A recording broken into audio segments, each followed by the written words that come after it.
here. It's the next day and we're gonna go raise the front of this car finally. So I've been lounging around all day, and so we're gonna go get it done. I have to say, I was looking at the pictures of the car and it looked pretty badass.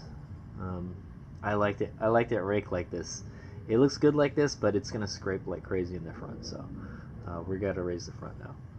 Alright, let's get to it.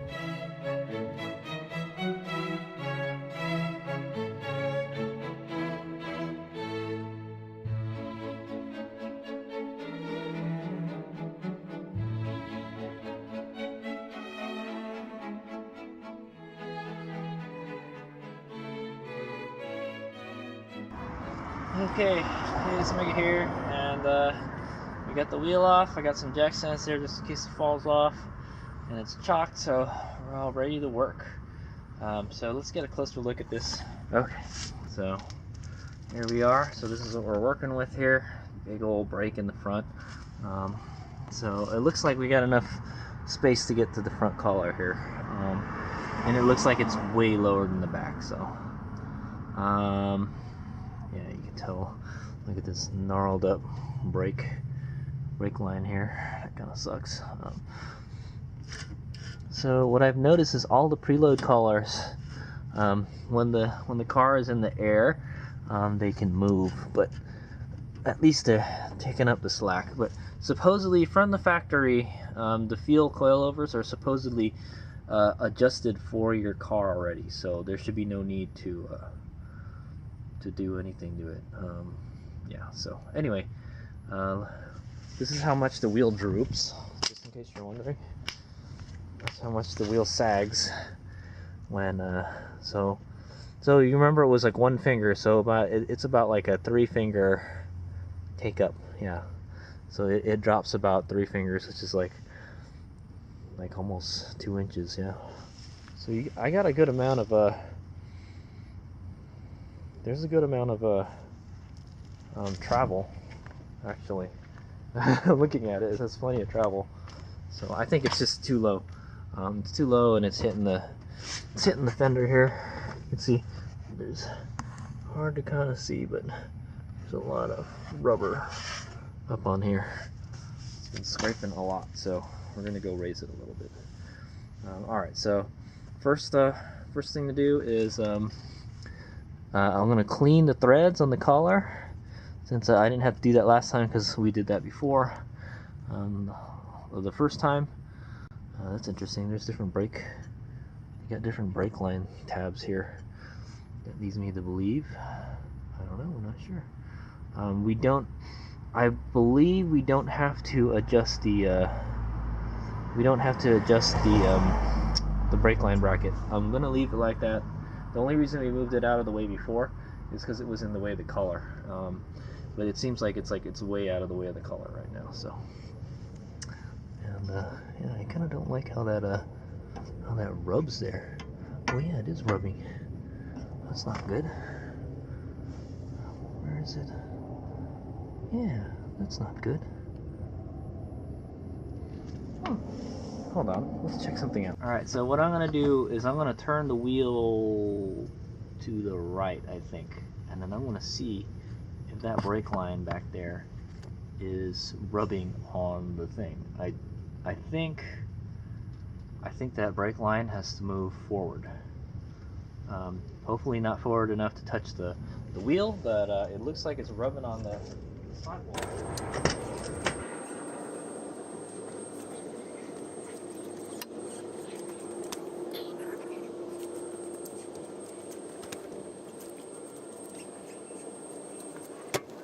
Okay, so as you can see from that little demonstration, it is rubbing on the back there. I was wondering what all those scratch marks are.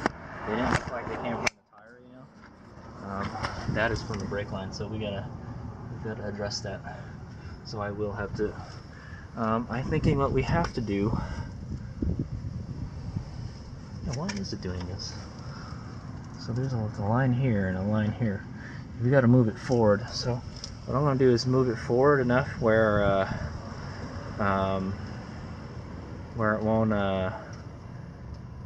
it won't touch it when it goes all the way to the right. It's definitely rubbing on it, you can see over there. Fortunately, it hasn't damaged the brake line yet. So one thing I could do is just loosen it and then turn the wheel, and then it'll stop where it'll move on its own. So I'm gonna try that. Another interesting thing is the clamp here is it's a normal clamp. The other one was a special kind of clamp, and it had an Allen wrench and a bolt on one side. This is just like a normal like hose clamp. It's kind of weird. No consistency here, you know. I'm not the one who installed it, so I guess I can't, you know. Yeah, this is not good. This has to move forward. Oh, I see. This tab, so I don't know if you guys can see it. This tab here is in the way of the brake line, so I can't move it forward. I can't move it forward much. So gotta figure that out. I'm thinking we're just, this doesn't really do anything, or maybe this is supposed to be in here. Maybe, I don't know. But what I'm gonna do is I'm just gonna bend that tab inward so it doesn't do this anymore, and then that way we can rotate this outward, because it's keeping this from moving outward.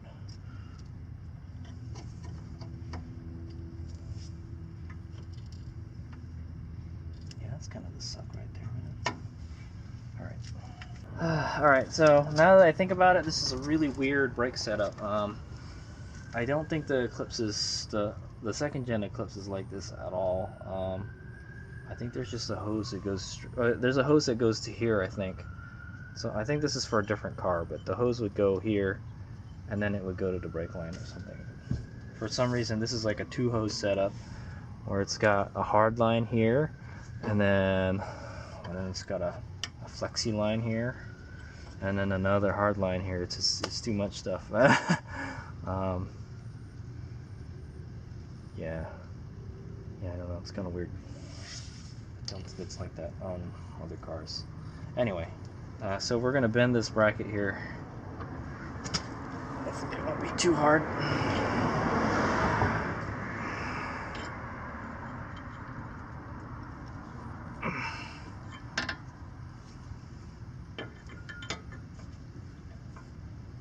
Okay, I think that's good.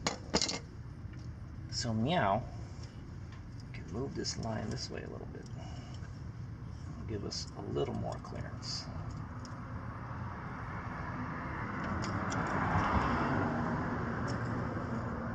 Okay. I think that may do the trick right there. Maybe I want to twist that a little bit to the clockwise. There's not a whole lot of room for me to move it anymore. Let me go get different pliers.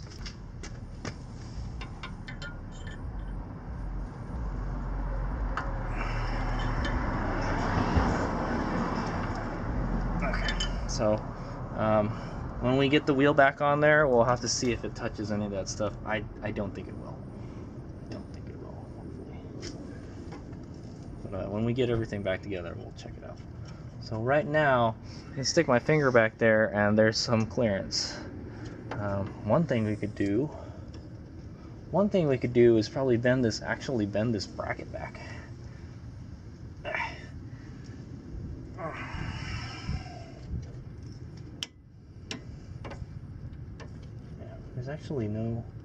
There's actually no clip holding that back there too. It's just kind of just hanging there.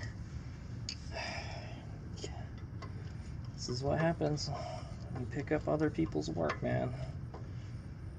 I mean, I've been driving it like that for a while, so. Oh yeah, we were supposed to leave it loose, huh? That's right. Okay, let's leave it loose first, and then we'll turn the wheel.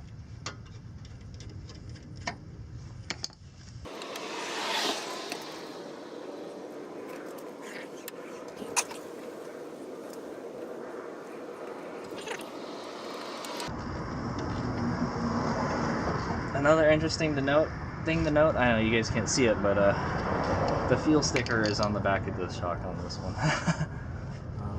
Okay, so it doesn't look like it's touching. It's really close. I mean, we could just probably bend the line bit.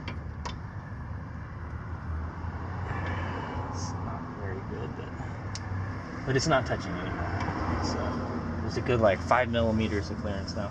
So I'm gonna go turn it all the way to the left.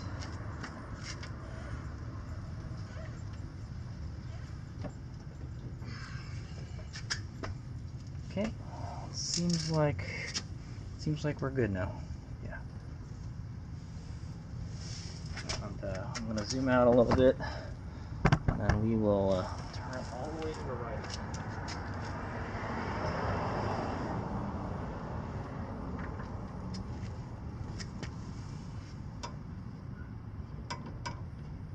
Okay. Well, it's a little loose. If it does hit, it'll move back the other way.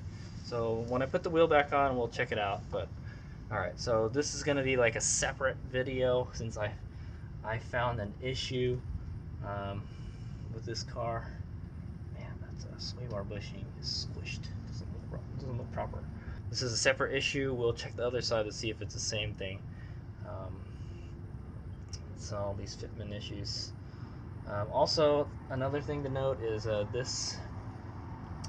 these hubs are from 3000 GT. So the stock Galant VR4 comes with 4 lugs, and this is a 5 lug. So, and like pretty much all the Mitsubishis after that are like 5 lugs pretty much. So this is the oddball one. The Galant VR4. All right, so I'm gonna go ahead and turn the steering wheel straight again, and we'll get to working on the shock. So I'll just make a separate video for this brake line fix. So right now it's not rubbing on anything, so that's a good thing. Alright, let's go.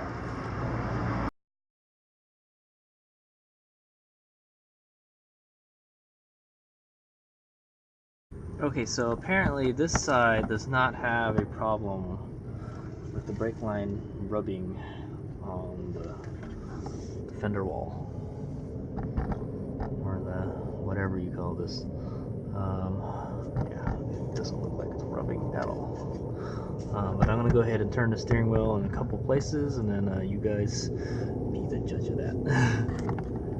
Alright, so I'm gonna go ahead and turn the steering wheel a couple times. I do know for sure that the wheel, for some reason, the other side doesn't have this problem. The wheel, when I turn it all the way to the right, it rubs on the fender here. It rubs here and it rubs here. Now I do realize that these Evo 8 wheels were not designed for this car. These Evo 8 wheels are much wider than the stock wheels, so that may very well be why, or it could be the 3000 GT suspension too. Yeah, so this one, it does rub a little bit, but not a lot. One thing we could do is we could bash that in. We could bash it in with like a hammer. Yeah, we could, huh?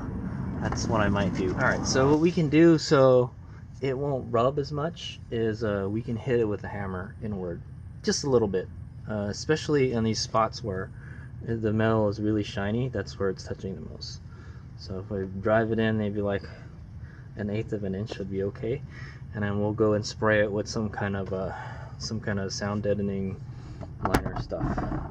So I got some lying around. So alright, so I don't have a ball peen hammer. You would want to do this with a ball peen hammer.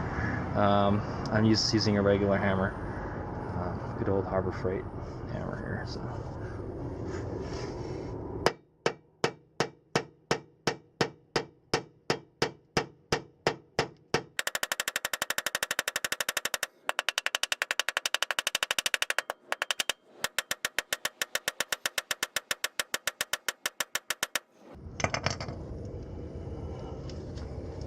okay, so I gave it as good a wax as I could. I think I need a bigger hammer, but I think a ball peen hammer would work better too. Also, there's nothing we can do about this because it's plastic, so it's just gonna forever rub on that until there's like a hole in it. But it's not rubbing too bad, and a lot of dirt came off of it too. Let me go back it a couple more times. This one looks like it moved in quite a bit. This one did not move in a lot, so this is like in the middle of everything, so I don't even know what's behind it, so hopefully I'm not messing anything up. I'm just gonna give it a couple more whacks and call that it.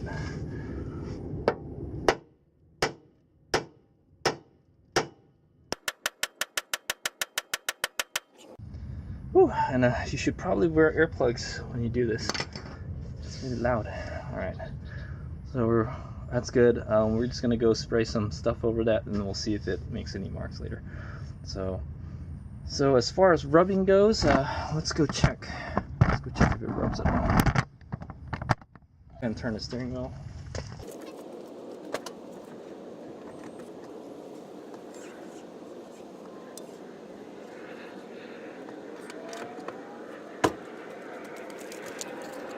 Yeah, so there seems to be a lot of space on this one. I'm gonna go watch the video that I just made, and then you guys saw it, but I don't think it has any rubbing problems, at least for the brake line. So that's kind of weird. I don't know why the left side does that.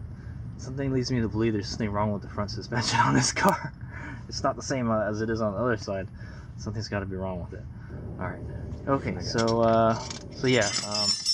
We're not rubbing too bad. We're not rubbing at all on this side. It looks like this comes pretty close. This part here comes pretty close to the wall, but it doesn't touch, so we're good. So yeah, so let's hop to it. Let's start adjusting the ride height. So that's going to be part of my little front suspension rubbing vlog. I don't really know what I'm going to call it right now, but that's that. So we had like 2 rubbing issues. One was the brake line on the other side, and 2 was the wheel, the tire hitting the inner fender header. So hopefully we fix both of them. You know what I might do is I might get some of that POR 15 and then paint that with the POR 15. Should be good stuff for that. And it's nice and clean because the tire's been rubbing on it. So all right.